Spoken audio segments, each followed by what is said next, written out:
Get ready for the dictation on the count of 3, 2, 1, start. So far as the government's policy is concerned, we find that a sum of rupees 4 crores has been allowed to be invested this year. We do not know how it is to be used up.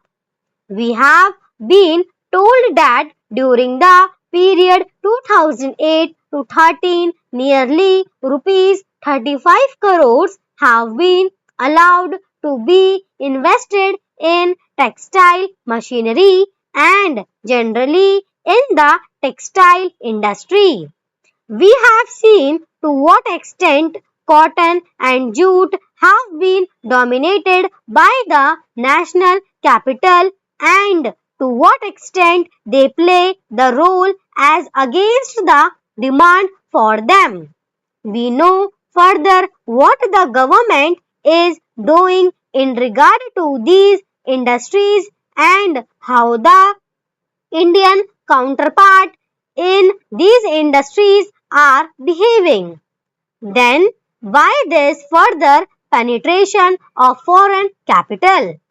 Even in regard to the expansion scheme, we find that paints, soaps, electric fans and machine tools are some of the industries where the government has allowed foreign interest to establish or to expand their factories.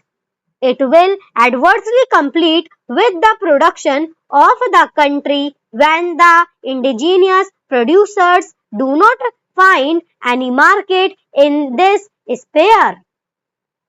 Therefore, we have got to see to what extent the capital issue has been regulated by the government and particularly by the finance department so that the national well-being of the country could be guaranteed.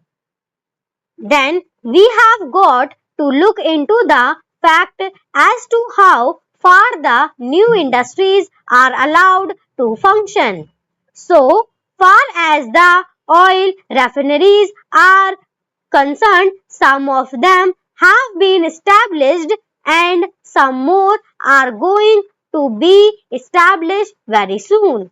In the control of the administration, the Indians have no share.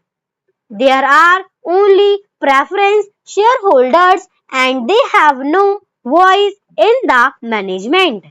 So far as the administrative aspect in this industry is concerned, the most important part of it is the technical know-how. They do not guarantee that they will train the Indians. That means they say even after 20 years, we will have to face the problem of the know-how in respect of the oil refineries. I do not know why the government are showing softness to foreigners in this matter.